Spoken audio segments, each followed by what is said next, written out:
Hello, Beaverton Family Chiropractic family. Here we are tonight with our next workshop, Jumpstart, Restart, Fun with Fitness. If I could get someone to leave a comment to let me know if you can hear me, that'd be a great place to begin. As we have found out, that's always sometimes a questionable thing with this platform, so I want to make sure that you can hear me. So anybody out there able to just make a little note that you can hear me, that would be most wonderful. All right.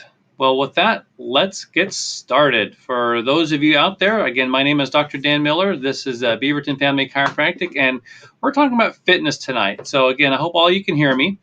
So just a little bit as we move forward, I always like to give a little information about me. And so again, many of you know I've been around Oregon for all my life, and that here's my family, or my wife and I, my best friend, and we're talking about fitness, and so we tend to go hiking almost every weekend, typically on Fridays.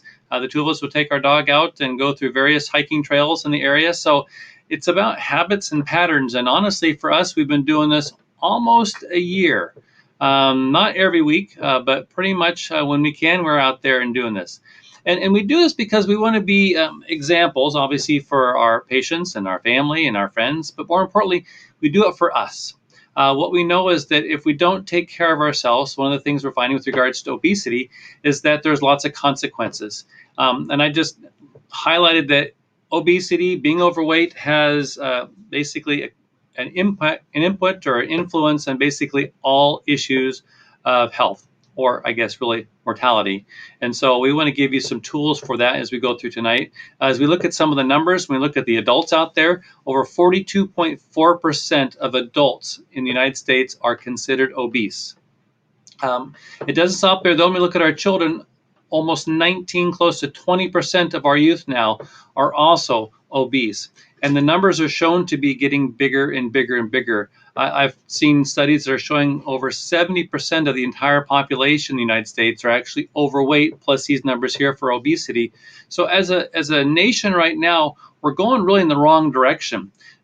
Right now with COVID season, we know that obesity and illness and immunity are all kind of connected. And so if we consider that obesity can increase your risk of diabetes, cancer, heart disease, and a lot of people that are getting COVID that are dying have comorbidities, diabetes, cancer, heart disease, obesity. And so if we can make some changes with regards to that, just simple ones in our lives, we can see some cool things happening. For years and years and years, we were always talking about cigarettes and how smoking was bad and all the lawsuits that went throughout the nation with regards to cigarettes. Well, what we're finding now is that being sedentary, sitting down, is having almost as much of an influence on negative health as the cigarettes. What we're finding too now with more and more people working from home in a workstation or work environment that is not normal, it's going to be difficult. So what I want us to do is we're going to just jump into the PowerPoint here. I guess I didn't show those before, but here we are. In fact, less of me, more of that. And here we go. The United States right now, we're seeing as a physical population, physical activity is terrible. About 15% of people just aren't even moving. So again, as we find with COVID, more and more people are working from home. It's getting really comfortable to just sit on the couch, work on the laptop, and then just sit on the couch and stay there and watch a movie or fall over and take a nap. And so really most of what we're finding with some of our patients, even our friends and family, is that they're just spending their whole day on their couch or in their living room or at their kitchen table. And so that's part of what we want to get away from. When we look at just inactivity and disease, again, what we're finding is 7 of the top 10 diseases can be affected directly by being active. And so I've used the word obesity. We're talking about losing weight here in a minute. What we need to remember is that the discussion here is not just about losing weight, but it's about overall health. And again, if we have a more normal weight, then our risk of chronic illnesses and issues leading to death are also going to be lower. And so when we look at some of the studies from nutrition.org, they talk about nutrition's important, and we talked about that in our workshop last month, but exercise is valuable as well, and really the best way to do it is to do both of them together. So that's kind of the negative stuff. We all have heard this. It's not new news. It's intuitive for many people. And so what I want you to kind of now is just kind of set the negative stuff aside. And what we want to focus on now moving forward is, okay, so what are some of the benefits of exercise? What can we do? And how can we make it fun? A lot of people have those, when I talk about exercise, they think back to their freshman high school PE class where everybody had to go out and run a mile, and you had some people that could and some people that couldn't, and all the stigma. We're going past that today. Everybody needs to move. Everybody needs to get up and get out and about. So when we look at exercise, one of the benefits is it increases endorphins. That's that feel-good chemical in the body. You may have heard of what's called the runner's high, and you get to a point where you start exercising to the point where you go beyond the point of fatigue to you actually get a little boost of energy. And that can carry with you even after you're done with an activity. So there's definitely value in that. Also works with the cardiovascular system. The better that works, the more stamina, the more endurance you have, the more ability you have to be able to get through the day and your activities. And that can be really valuable, especially if you have a stressful career or a stressful life, being at home, taking care of kids. I mean, that's, I think, in some cases more stressful than having a 9-to-5 job. So benefits, or kudos to all of you that do that. Another thing about it's nice about exercise is it helps give you almost a meditative experience. I know that for me, I like to run, and so when I'm out there, it just kind of lets me let go of the world, and I can just get into a state of peace. It's for me personally, it's just nice to get out, unplug, and whether it's you're running or whether you're walking or any type of activity, by being active, it kind of allows you to unplug from the world and to be able to just get out and enjoy your life, such that when you're done, there's a sense of peace and relaxation that you can carry into the rest of your work day, work week, and just life in general.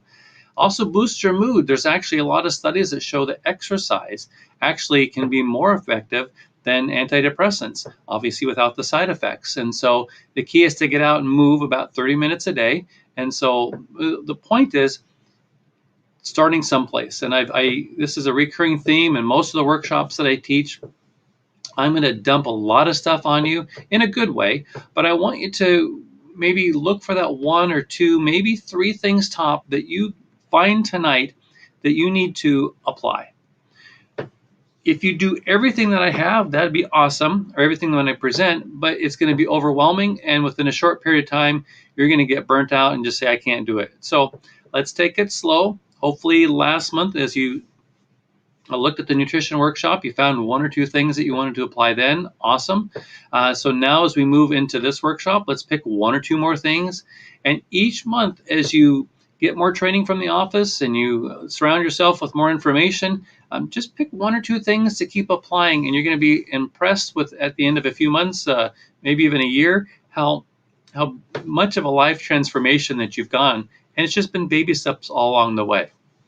Another thing to consider about exercise is it can make you tired, so you sleep better. So you burn out some of that stress again, helps you sleep, and just can be really good. Now, one of the things I want to qualify for this, be careful about exercising too close to bedtime.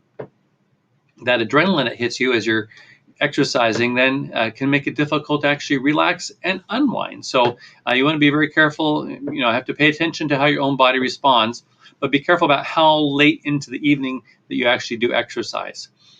So it's time to get moving. So I want to show one last thing as far as what's good for exercise. And again, it improves your immune system. So here's a comment from Harvard Health. Exercise can contribute to the general good health and therefore to a healthy immune system. Immune system is a key component right now, and so really making sure that that's working well. So there are lots of different ways that we can exercise. What we typically hear about is aerobic, cardiovascular type stuff, or strength, lifting weights, bulking up, or just even resistance exercise. But there's a couple other areas when we talk about exercise that are important to really consider, and you really can't ignore these, and that would be balance and flexibility. Let's just start here at number one. So when we look at aerobic health, What we're looking about is things that can affect the health of the heart, the lungs, the circulatory system in general. It also helps regulate or improve the levels of good and bad cholesterol.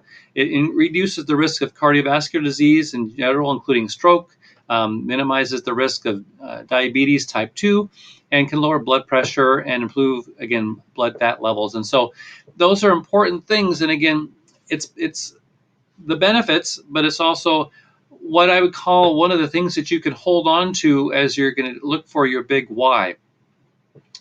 Your why is that thing that you hold on to that causes you to work through these things during the tough times. The simple thing I find for a lot of our grandparent patients is their big why is being around to continue to mentor and nurture and just enjoy their grandchildren. Well, I think it would make sense that the healthier you are, the easier it is to do that. And so if you haven't been exercising for a while, or maybe you've never exercised of any formal fashion, or maybe you're out of shape and you know it's going to take a while, that big why, that thing, that whatever, is what you're going to hold on to that's going to get you through the tough times. And so continuing on, and we'll come back to the big why here, different types of exercises you can do that are cardiovascular, aerobic, walking, running, or jogging. Now, again, let me pause here.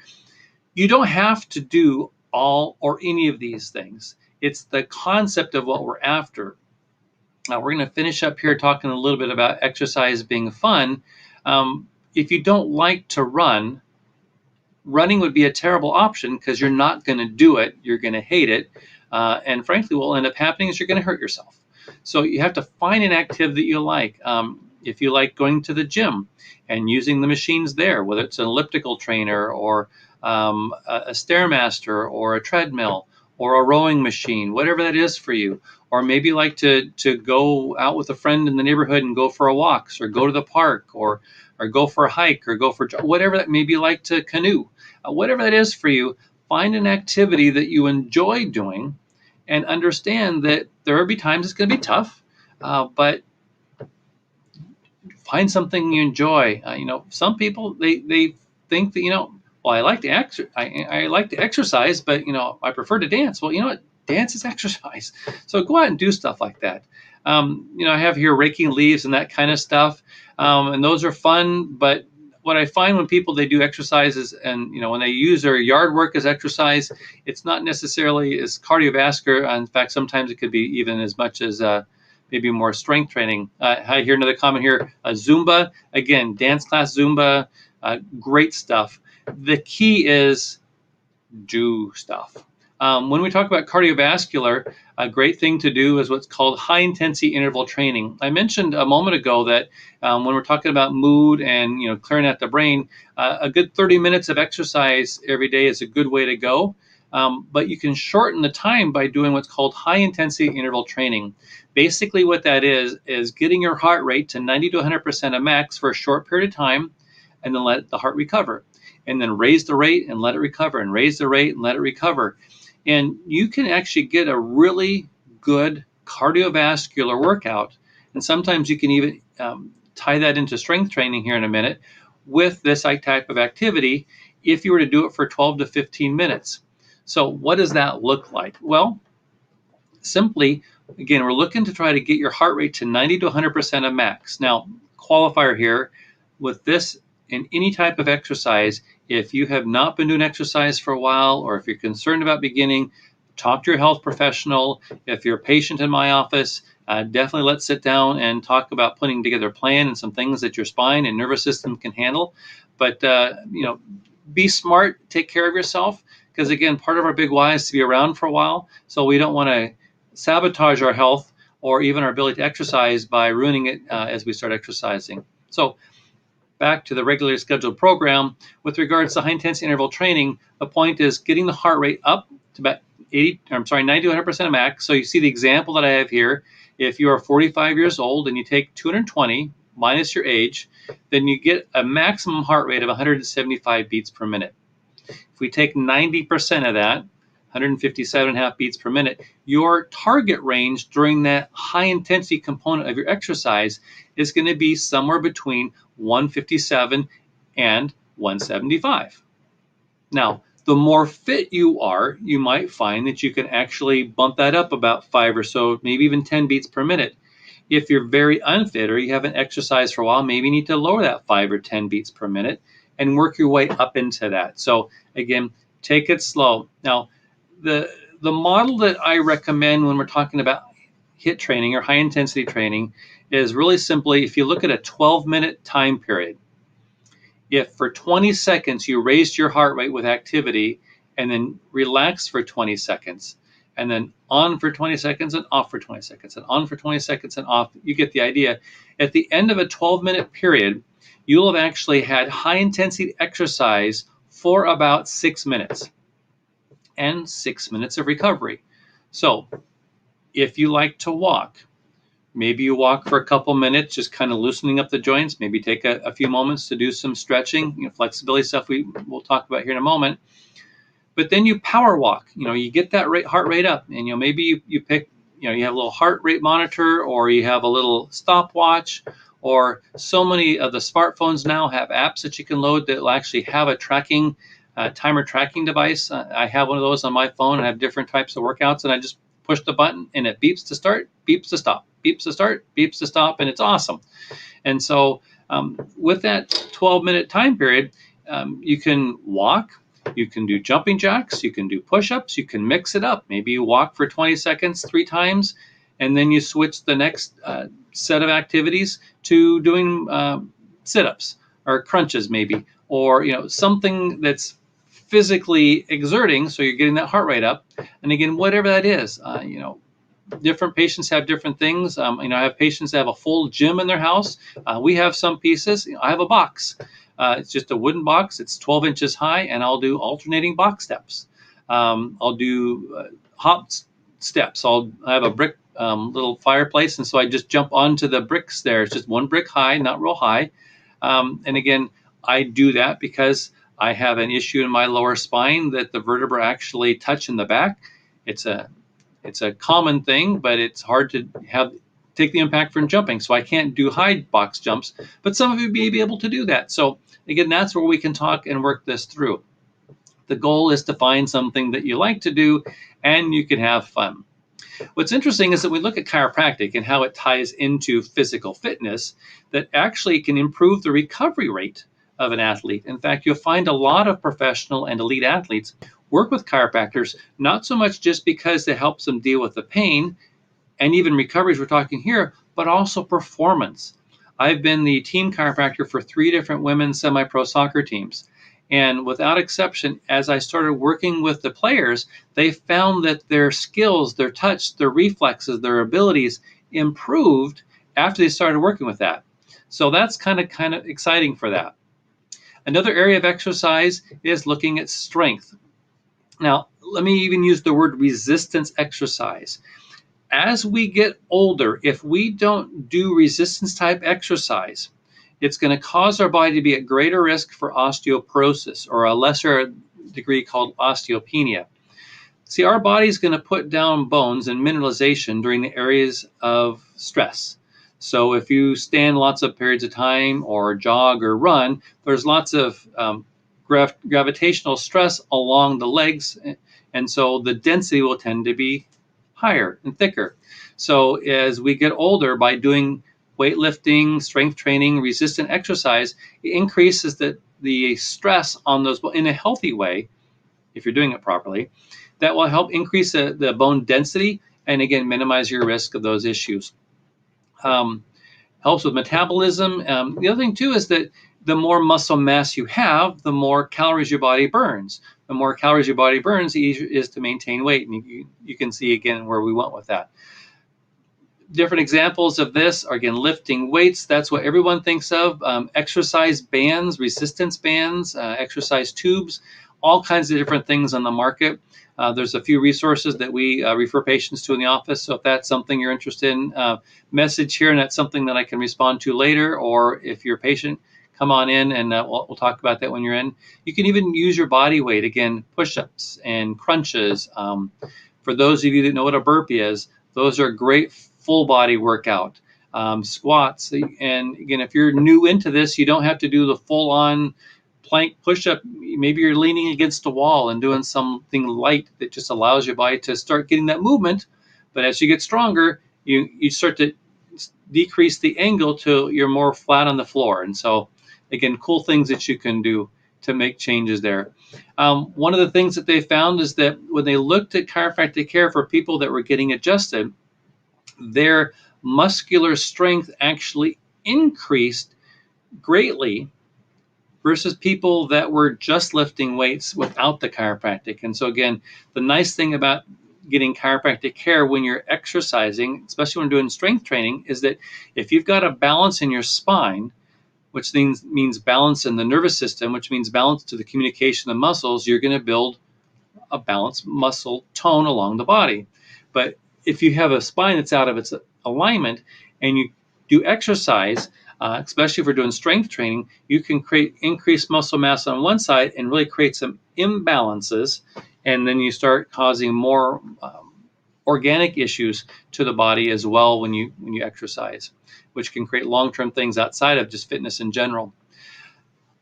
These next two topics, balance and flexibility, I think get overlooked a lot. Now, this isn't always non-cardiovascular. I'm just going to say it that way. You can do things. I mean, standing on a ball like she is there in the picture can have its stress and its strains, and you can even have hand weights and do exercises with that while you're doing balance. So you can combine these issues. You don't have to do one or the other. In fact, in many cases, you can duplicate or overlap, let me say it that way, 2 or 3 of these different activities. But balance is really critical. The number one thing as people get older is worrying about falling. Research actually shows that as we get older, we're more likely to fall. And the risk of falling, obviously, is breaking a bone. What we know a lot of times in our elderly population, if they fall and break a bone, it's going to be their hip. And unfortunately, statistically speaking, it can be a 6-month process of recovery or a 6-month journey to the end. And so, being as stable as possible is really, really critical. And also, the more balance you have, also you aren't going to twist an ankle or a hip or a knee. And again, that in itself can keep you active, which is part of what we're after here. Different activities, you can shift your weight from side to side. Martial arts, just in general, Tai Chi, yoga,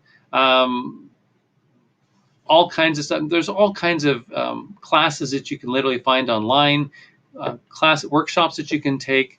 But even just standing in your living room and having a chair next to you, maybe, and you just stand on one foot and then the other foot and go back and forth. There was a study that was done years ago, and what they found was is having seniors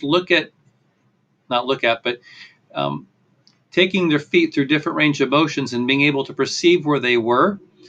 Then they went through a series of chiropractic treatments, and then what they found was when they went and retested the patients is that their ability to perceive where their feet were in spaces they were moved was far greater. So that awareness of the feet, again, more ability to have balance, a really cool thing. So, if you are a person that's moving towards your maybe latter half of life, getting chiropractic is a great source of just really maintaining balance and helping keep stability here. To me, probably the number one thing that gets overlooked, and I'll be transparent, I'm guilty of this too. It's an area I need to spend more time on. That's definitely not me in the picture. But what we're looking at is flexibility. A lot of people will exercise, they'll get strong muscles, but what they realize is that if they don't spend time working on the flexibility, they go from having strong muscles to tense muscles, and then their ability to move around actually can get inhibited. And so flexibility is a key component of that. And you would think that having strength would be an important part of reducing the risk of injury, which it is. But having that flexibility to be able to adapt to different movements or maneuvers is also going to be very, very important for you. And I encourage you to spend some time doing the stretches. Now, to be the most effective for stretching, you want to stretch a warm muscle. So don't say, hey, I'm going to go for a run, sit down outside on the sidewalk and do some stretches, because if the muscles are cold and you try to increase the flexibility, you run the risk of tearing the muscles. And so it's going to be important that you really work at warming up the muscles, easing into a routine. The more intense your exercise program is, the better you need to stretch. When I was in high school, I was on the track team, and we would run a half a mile, light jog, and then we'd literally spend the next 20 to 30 minutes just stretching. And most of my events were sprinting events. I can honestly tell you, in 4 years of high school and then the last years of running since then, that really haven't had any injuries because of the stretching I've done. In fact, in all the years in my high school track team, I can honestly say I think there was only one muscle strain injury that was significant enough to cause a person to have to not be able to compete for a couple of weeks. And so stretching is just so critical. It also just helps with getting rid of some of the lactic acid buildup that can happen if you're doing the high intensity cardiovascular type stuff. Again, static stretches, we're all familiar with the hamstring stretches and the quad stretches like you see here in the picture. If I can say one thing about the quads, if you notice where she has her hand, it's closer to the ankle versus at the toes. I really advocate that, because if you hold close to the toes, you run the risk of straining the ankle. And what a lot of people forget when they stretch the quad muscles is that they forget to stretch the other side. So it's a little bit more coordination involved here, but what you do is, if you're working on the right foot like she is there, you'd actually squat down, grab the foot with your left hand behind you, and pull, and then stretch the muscles on the other side of the leg. So then you get both sides, and you do it on both legs. So it's a little bit more work, but again, then you're working most of the muscle groups in the legs, and that's going to be really helpful. One of the concerns I have when people do hamstring stretches is that most people have been taught where you just bend down and touch your toes. Unfortunately, the hamstrings are some of the muscles that are being used to keep you from falling flat on your face when you do that. So you're not going to get quite the benefit. And again, I feel you're really at greater risk of damaging those muscles. And so to me, the better way to stretch the hamstrings is literally to lie on your back and pull one or both legs and your knees up to your chest, and just pull to the point where you feel the tension. Hold it there for about 20 or 30 seconds. Slowly increase the pull because those muscles will relax. Go another 20 or 30 seconds, and then slowly release it. And that model of stretching is really going to be the key no matter what we end up doing. And so I really want to encourage you, take the time to stretch. There is a ton of resources on the web. If you have more specific questions about a specific muscle group or area that you're concerned with, please feel free to ask, or again, put a comment down there, and I'll respond as I have the opportunity to do so. One of the things that we find that, again, back to chiropractic, is that trauma can be a real bugger for people when they are in sports. Horse injuries or car accidents or soccer players, I've seen this, where they'll get a concussion. Well, that's a neurological issue, and part of the recovery is an issue of time. But if we can create better function and balance in the nervous system, that recovery process can actually be more effective. So I encourage you, if you or someone you know has had an injury, please get an evaluation by a chiropractor. Those of you in the Portland metropolitan area, call our office. We're here to take care of you. In fact, if you call our office, we have a special going on right now. We can take care of you here this next week. And call us first thing Monday morning, or leave a message or email the office, and we'll be happy to help take care of you and your family as well. The big question I get is, okay, so what should I do? Again, I talked, if you don't like to hike or walk, don't do that. In different areas, right? So we've talked about aerobic, we talked about strength, and we've talked about balance, and we've talked about flexibility. Sometimes you can combine those activities. Sometimes you have to do them separately. To me, it's really hard to work on flexibility, for example, as well as at the same time you work on strength or balance. And so flexibility probably to me is one that has to be done on its own. Light warm-ups beforehand, and then doing some cool down stretching afterwards. But however you do those other activities, find something that you enjoy doing. A lot of people say, well, I don't like doing anything. And to those folks, I say, well, I'm sorry, but you're going to have to come up with something. We have to move. We're designed to move. We're not designed to sit at a desk 24/7, or even for 16 hours and sleep for 8. You got to get up and get moving. And it's just, as we talked about, it's going to improve cardiovascular fitness. It's going to improve it's going to decrease your risk, I guess, of heart disease and obesity and diabetes, mental clarity, just all those things we talked about. I just implore you, spend some time exercising. And this isn't just an adult thing, right? Get whole families involved. We have some friends that, their whole family, of 6 people go out and go hiking in the park, and it's great for all of them. And different levels can do different degrees of activity. Maybe you don't get a family of 6 with the youngins and go and hike the steep trails at Forest Park, but maybe you can do the Leif Erikson Road and do something that's more wavy hills as far as something steep. And so, whatever that is, the thing is, you got to do something. So here's what I want you to do. You've got to find something that you're going to do and you're going to stick with. That's going to be an important thing. So right now, they're just opening the gyms back up in our area, which is nice. I don't know how long they'll stay open. I pray that continues. But for you specifically, if you're nervous about going to the gym, or maybe you don't have a gym membership or don't want one, that's fine. Not everybody likes working out at the gym. But what I would encourage you to do would be to do something. So, there's lots of workshops and classes and free resources on YouTube. There are a lot of private individuals and trainers that actually have Zoom classes online. I have patients that take classes at home. I know that there's lots of the different organizations have workshops online. So, if you have a specific gym that you typically work out, go online, search their website. They may be offering some online exercise, fitness, and classes, or even resources and training that you can use. Take advantage of that. We have to pivot right now. We have to look at doing things differently, but it doesn't mean that we can't do things. As far as I'm concerned, we can still get out and go outside.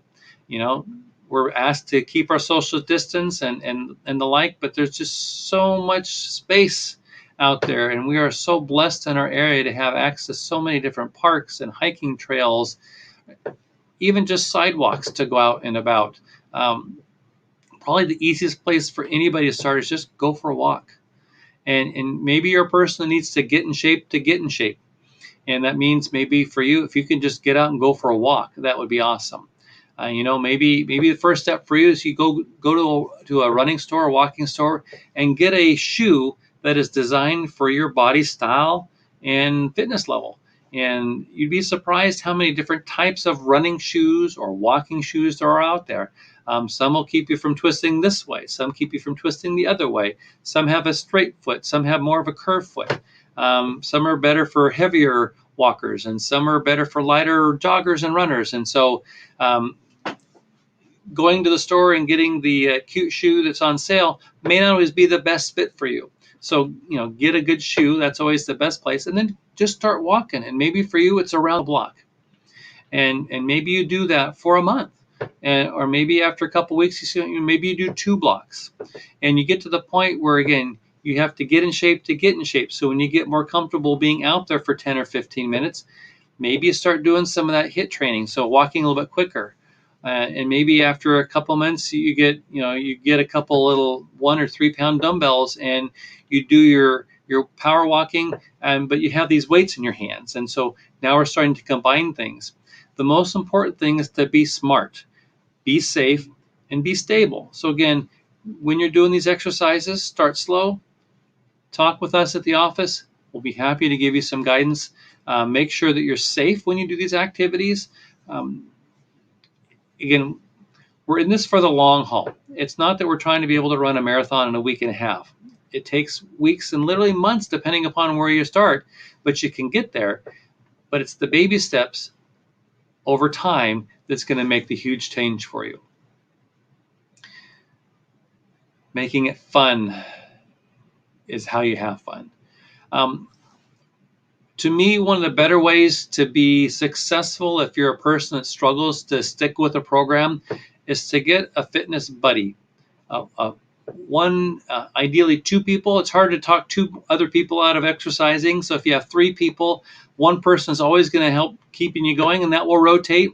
But if you're a person that has a hard time committing to getting out and exercise, find someone that will help, I hate to say it, hold you accountable to that process, but you can also hold them accountable. But really what it is that you're supporting each other on this journey. And again, if maybe you commit to 3 times a week, we're going to go for a 15-minute walk. And we're going to do that for a month. Wonderful. And then maybe after a month you go, you know what, that was awesome. Let's do 3 times a week, but now we're going to go for 45 minutes, maybe 30, 15 to 30, 45 is a lot. So maybe 30 minutes, or maybe we go 20 minutes and you start doing that power walking. You're only limited by creativity. But the other thing, by having a friend there with you, one, you can share the joys and successes of your improvements, and you can support each other and be encouraging to the results that you've seen along the way. Now, one of the things a lot of people do is when they exercise is they sweat. That's a good thing. That helps you get rid of toxins. And what a lot of people do is that they drink lots of water, which is great because we're losing a lot of water. But what we're also losing is a lot of minerals. So if you're a person that drinks a lot of water, sometimes what can happen is you can also start getting a little bit out of focus, or in some cases, in extreme cases, even dizzy. The first time I ever ran a 15K road race, I hydrate a lot with water, but I just didn't feel right until I did some electrolyte replacement. Another thing that we find too is that when we exercise, we do break down muscles.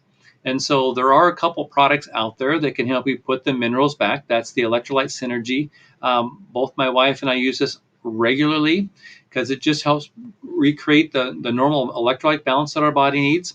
And then for the branched-chain amino acids, or the BACC, this is helping giving you some of the more required amino acids to help really restore the muscles and to restore that building. When we consider long-term, so if we're doing more consistent muscle building, especially if our focus is maybe more geared towards strength versus aerobics, supporting that with some additional protein can be a benefit. So for me, sometimes I'll use the Pure Paleo as an afternoon snack between my lunch and my dinner time. So it gives, again, that extra little boost of protein as well as some fat, depending upon what you mix it with. And a bonus for me is that I'll add a little bit of what's called paleo greens. It gives me a little bit of fruits and vegetables, mostly vegetables. There are a couple other products that we have that you can add, but this is kind of a nice core for that. In fact, I was talking with a patient just last night, and that sometimes the greens can taste, well, let's be honest, a little green. But there is a vitamin C product we have called BioFizz that has a citrusy flavor and vitamin C. You add that to it, sweetens it up, and it's pretty darn good and pretty good healthy for you. So that's always nice. One of the things that I always like to talk about is that it's never too old to start exercising. There's actually been some studies that looked at some seniors that were exercising, specifically bicycle riding, and they've looked at the blood work of them and compared to people that were in their 20s that weren't exercising. And what they found is it was almost the same. And so you can start at any time and you can get benefit till the day you die. And so that's an important thing.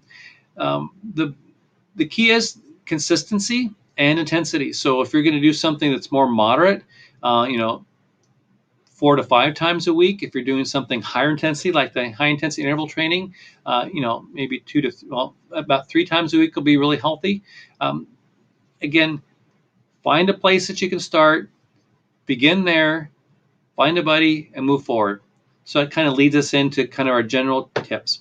I alluded to this a moment ago. It's a recurring theme for us when we teach here, and that is you've got to find your big why. Making changes in your lifestyle can have a huge and enormous impact on your health, your longevity, your ability to live out your mission. but it's going to be hard at times. By identifying that thing or those people or that mission that you have, your big why, is going to be what you're going to be able to hold on to, that's going to get you through the rough spots. I can't emphasize enough, if you are not exercising much now, you've got to start slowly. It's okay. It's not weak, but talk with a doctor, talk with a health professional. We have lots of resources in our office, but do it smart, be safe, but give yourself permission to take some time. And sometimes it means you just need to get up from your desk and your computer. Maybe you work for a couple hours, and with most of us, I guess I'm not, but for most people who are not working from home, after 2 hours, you take a 15-minute walk break around the block. Yes, it sometimes is raining, so you'll need a raincoat. And you do that a couple times a day, 15 minutes a time. There's your 30 minutes, and you're going to be more effective because you've burned off some of the tension, so now you can focus better. For some people, you just need to plan. Again, if you look at your work week and you've got heavy meeting schedules on Monday and Wednesday, maybe you plan to work out Monday, Thursday, or Tuesday and Friday, whatever that is for you. But sometimes you just need to sit down and say, I'm going to commit to these days and these times, and I got a friend that's going to meet me, and I'm going to be there because I'm going to support them. And sometimes that's the motivation you need to get there. Track your progress. Information about where you are today is just information. How much you weigh, the size of your waist, the thickness of your arms and thighs. It's just numbers. What you do with it, though, is the key. So if you take those measurements or you weigh yourself, if you do nothing, then you're going to keep getting what you've got, if not worse. But if your goal is to improve your overall fitness levels, combined with nutrition and other lifestyle choices, by monitoring that progress, then you can celebrate your wins along the way. Because again, there's going to be times when it's going to be tough, but if you can set little benchmark goals and then celebrate when you get there, it makes it more motivating, inspiring, and it keeps you moving. And again, the last thing is if you have a spine that's not being adjusted or worked with by a correction care chiropractor, you can be doing yourself a disservice by not getting that checked. So again, our office is here. I've been in practice almost 29 years, and we have seen such amazing transformations in our office, from athletes that have actually PR'd, that means personal records, achieved a goal and exceeded that, improved their performance, took their games to the next level, an elite level, and that same benefit is there for everyone. So please, if you are even pondering the thought of getting checked by a chiropractor, whether it's because you're concerned about your fitness levels, or whether you're concerned about just beginning to exercise, or maybe you're a person that's tired of suffering with low back pain or headaches or what have you, come in. There's no charge for a consultation. Let's just sit down and see what we can do, if we can help you. And then if so, we'll go from there. And we don't have surprises here, so we talk about the fees all the way through that process. Coming up here next month, we have, I guess not next month, the end of this month, I forgot. We've got a guest speaker, Linda Banchini from Designs for Health. She's got a master's in nutrition, and she's going to talk specifically about supplementation and really nutrition for better immunity. It's not just supplementation, but what are foods that we can eat to improve our immune system, and what are some of the gaps or deficits that may occur that we can look at. And then coming up next month on March 18th, and I'm double checking that may have gotten moved back, so watch our website for that. But we're going to have a workshop called Jumpstart Restart. It'll be our last of this series, and it's going to be the path to a healthy mind. So we're going to talk a little bit more about your big why and help you maybe identify what that is and go from there. So please tune in. We do post these on our websites as far as advertising and I guess making people aware of the event. They're shareable around the world. So if you have a friend in Oklahoma or a cousin in Orlando, share this with them. I'm happy to talk to people who want to hear it. And if people have questions that I can't help, then I'm happy to do what I can to refer them to some that can. So with that, I wish you a great evening, and I hope you have a beautiful weekend. Take care, and God bless.